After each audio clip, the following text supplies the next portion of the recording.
So welcome all to this sort of Livingstone roundup of ITAM issues and emerging trends that we found in sort of 2020 and 2021. I'm Hugh Skingley. I'm a senior consultant at the Livingstone Group, and I'm joined by Chris Gough, our Chief Strategy Officer. We just want to share with you 4 or 5 points that we've pulled together that we found in the market over the last kind of 12 months and what we think are going to be issues for the future. So welcome, Chris. How you doing?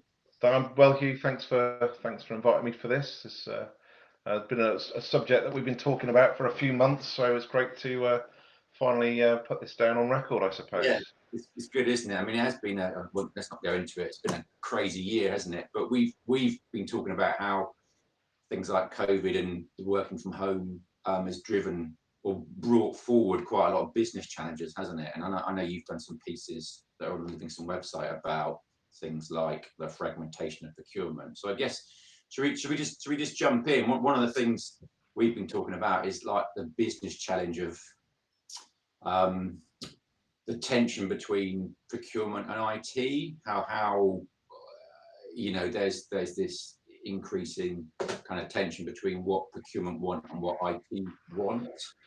So I don't know if you got some. Yeah, well, absolutely. So this is really fundamentally who owns the process. So you've got a contract renewing. It's procurement's job to I think take it through the gates or the stages of procurement, obviously, and IT's job is to make sure that they've defined and been clear about what they need within the contract. Challenge is though is that who's accountable for that, and there's this natural tension that sits between the people in procurement just trying to do their job and making sure they from their perspective have the procurement rigor sat around it, and of course then there's the IT job and who's accountable for making sure there's the IT rigor.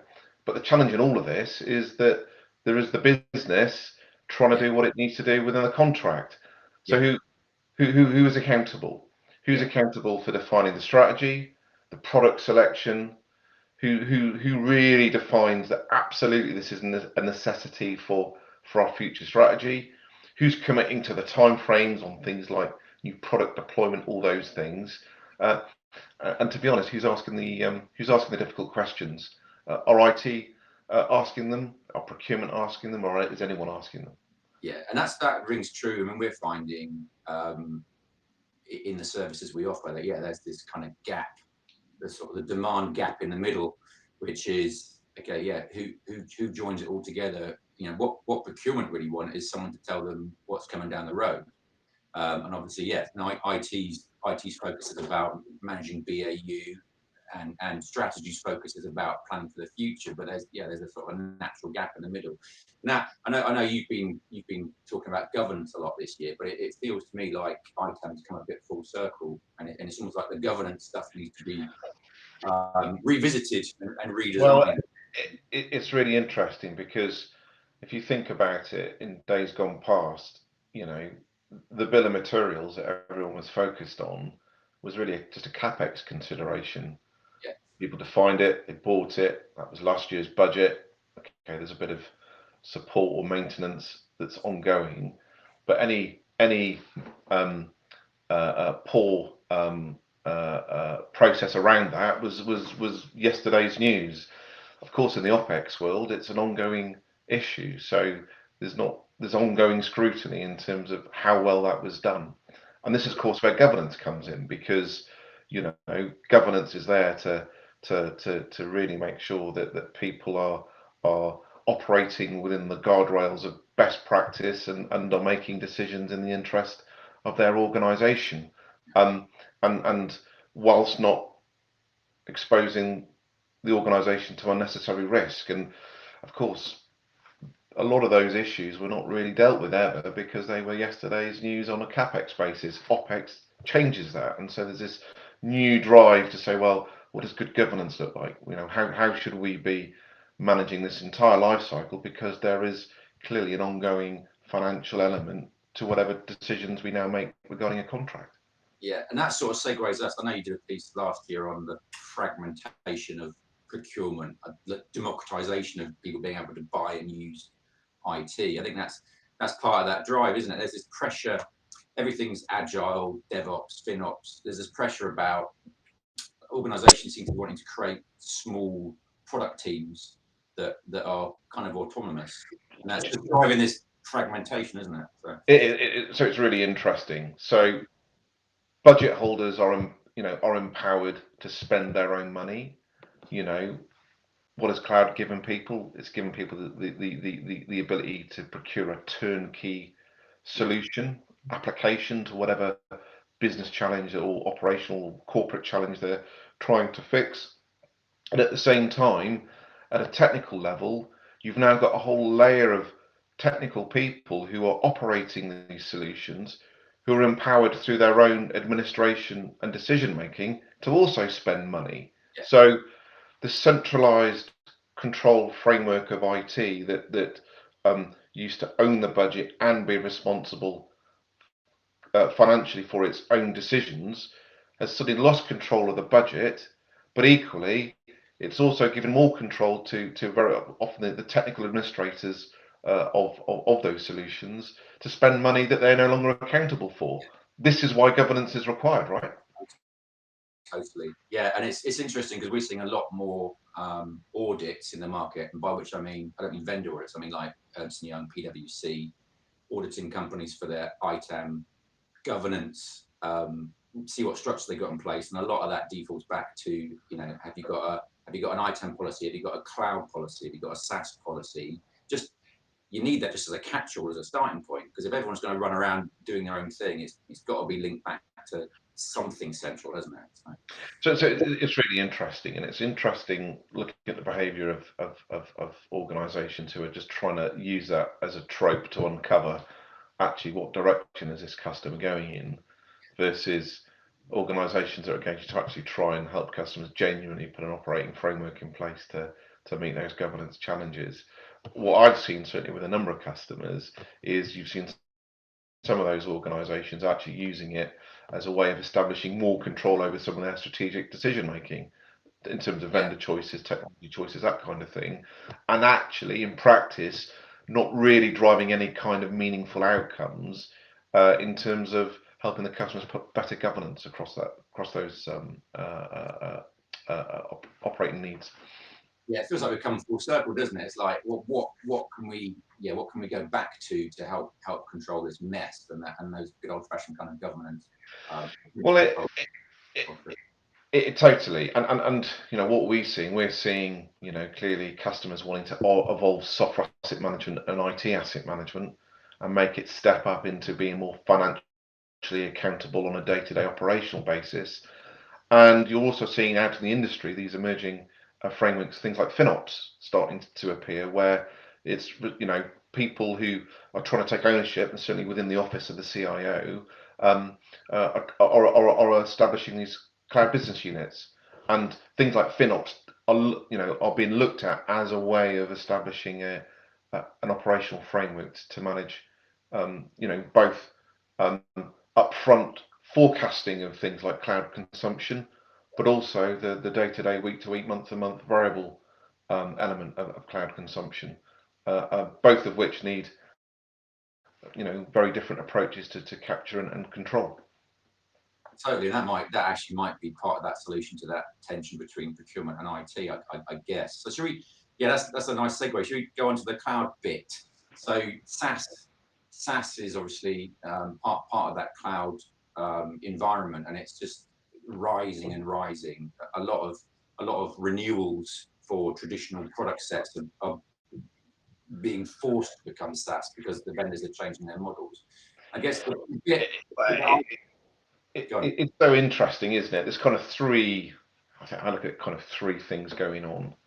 There's customers who have invested long term in applications that run a key part of their operation, pushing vendors to offer a SaaS solution.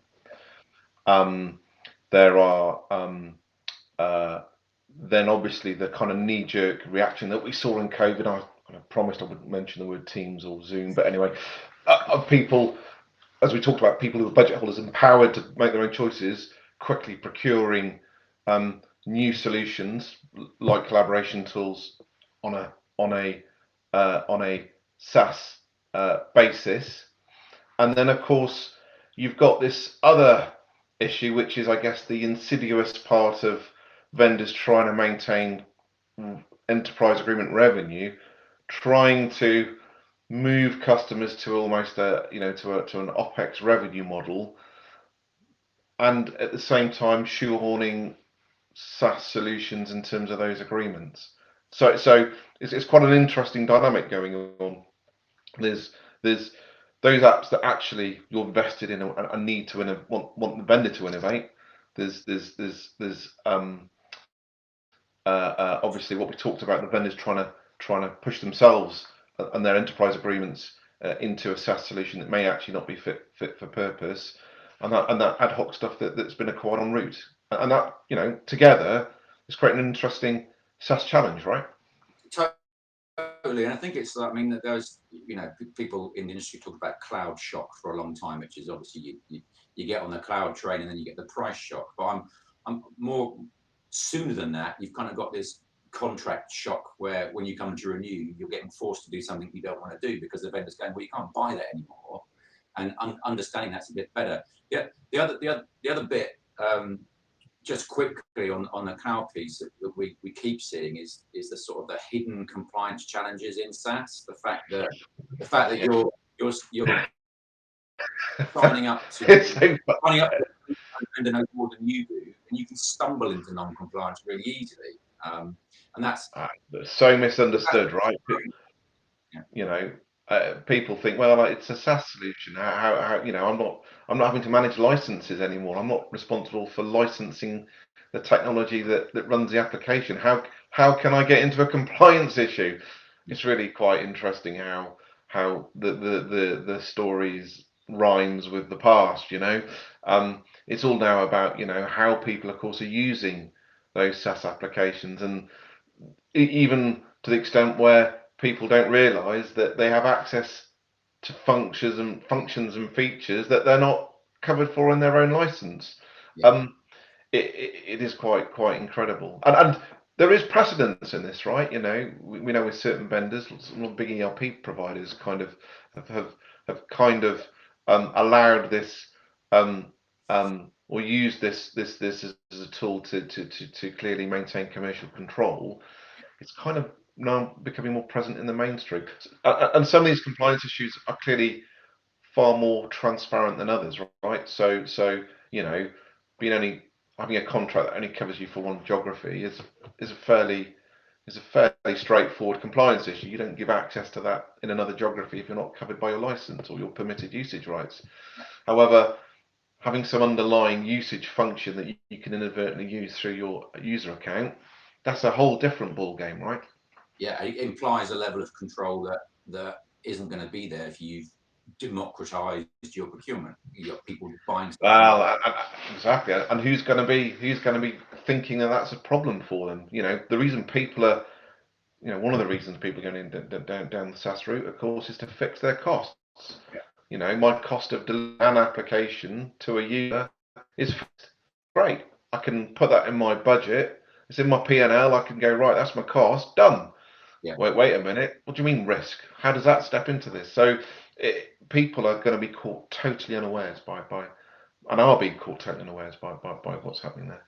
Yeah, completely. And so, and then the last bit on that is just the again, it's governance again. It's like what needs to be in place if you're going to sign up to a SaaS solution. Things like, well, somebody must be an administrator of that tool set. You can't not have oversight of the solution, because all that's happened then is the vendor knows more than you do, and come renewal, they will tell you where you're non-compliant and use that as leverage to an upsell, and it's not a question.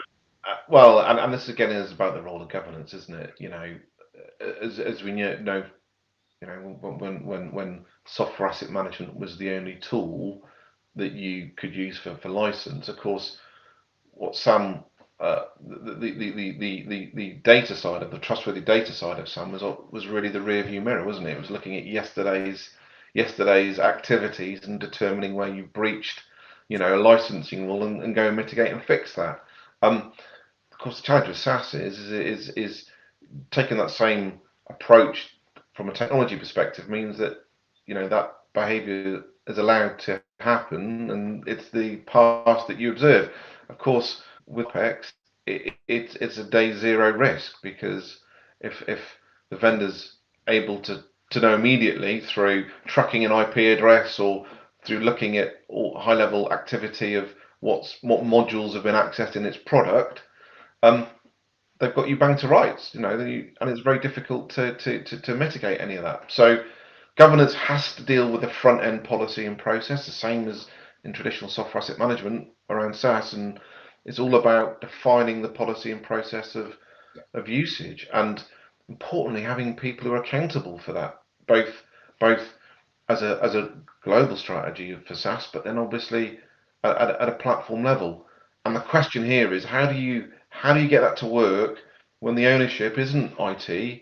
It's, you know, business units and groups of people empowered to spend money. That's a from a governance perspective, that's a far harder control problem, right? And it needs a far more ubiquitous and business aligned governance model to support it. Yeah, totally. And I think that's kind of existentially what a lot of ITAM functions are struggling with at the moment, is like the what next bit. I know we both love to talk about Finnops because that's got embedded in it some culturally, it's attempting to tackle some of that, some of those challenges in terms of it comes from a place where its basic premise is all of this stuff's going to be fragmented, so how do we bring it all together? And I think we both like that, don't we, as an approach? We do. The first thing I really like about, obviously, what Finnops is doing is to unitize the cost of cloud. Yeah. And I think that's a lot of people need to get their heads around this. So unitization of the cost of cloud is saying, how do I reflect a piece of investment in whatever service to an organizational metric or a business metric? You know, whether it's based on, you know, my investment across the number of employees I have, or maybe a subset or business unit of employees, or whatever, to a revenue line, to our cost of managing risk, whatever that metric might be. But being able to baseline the cost of cloud and say, well, you know, what is an appropriate level of cloud investment? How do we know that our level of investment in cloud is right for what we're doing?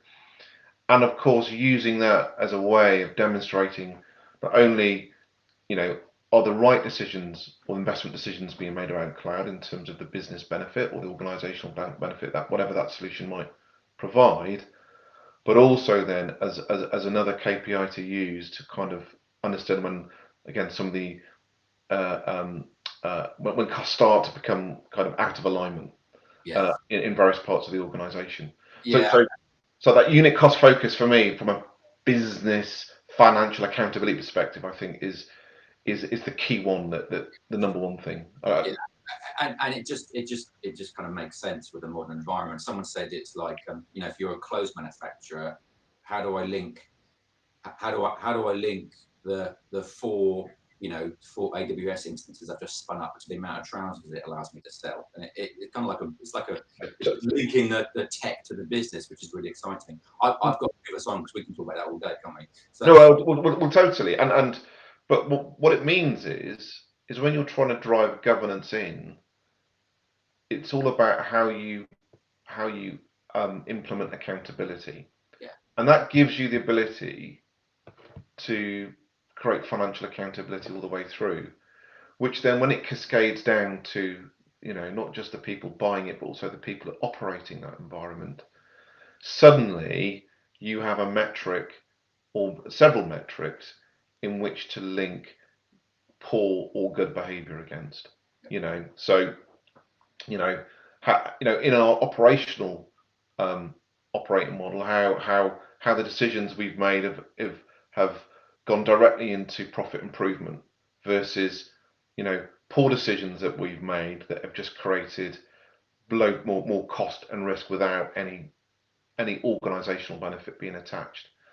And that is the way that I see accountability being driven into cloud, because, you know, you can't hide behind that that kind of complexity or technical smokescreen anymore, because it's far more simplified in terms of the unit cost of what you're buying and what you're operating, right? And it means that, you know, people can account for that far more transparently. You know, the black hole of IT spend is slowly being picked apart.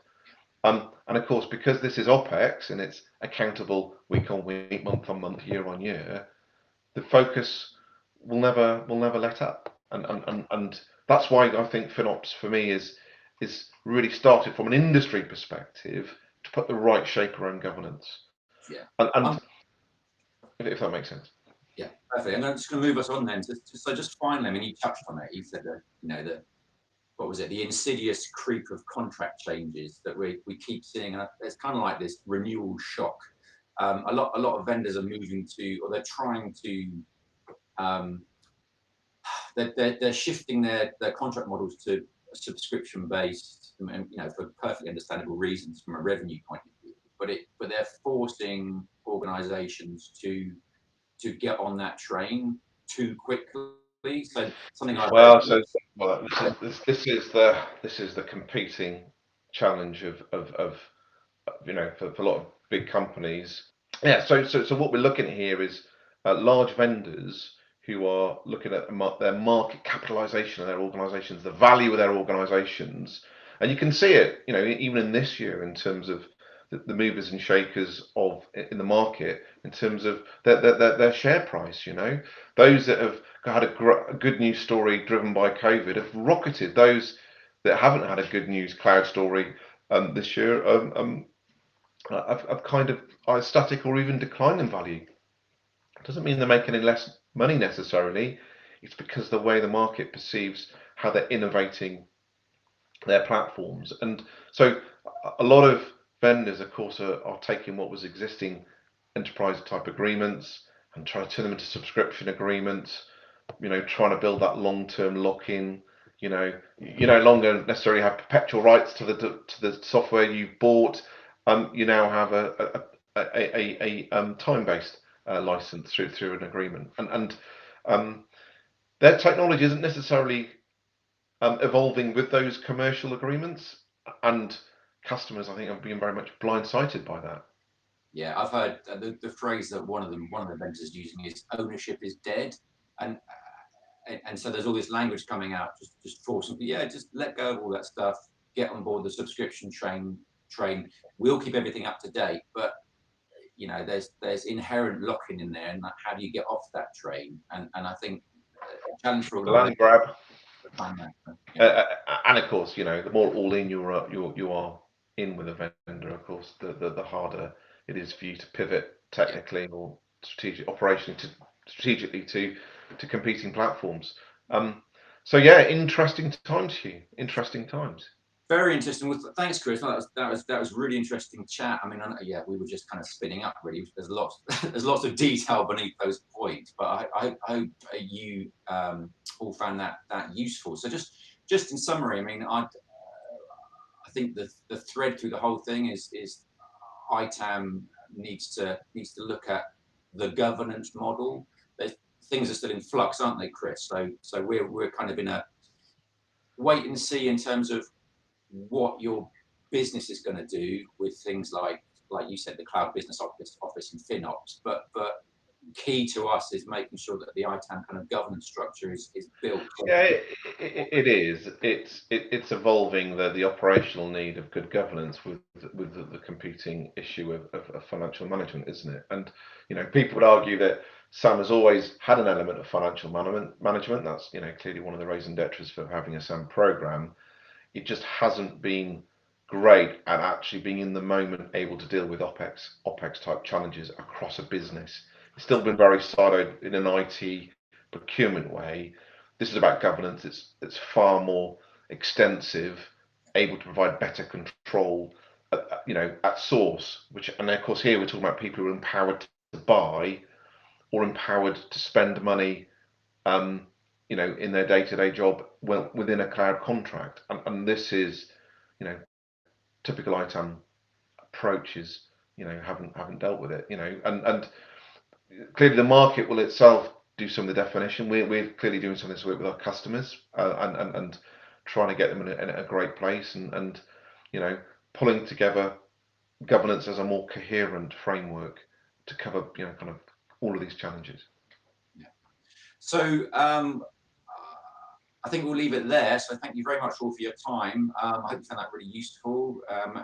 As we said, really happy to talk to you if you've got any specific questions about ITAM or want us to discuss with you your particular challenges. And from Chris and I, all the best to all of you for 2021. Thank you very much. Likewise, yeah, great to have this conversation, and I look forward to catching up with you all again. Thanks. Thank you.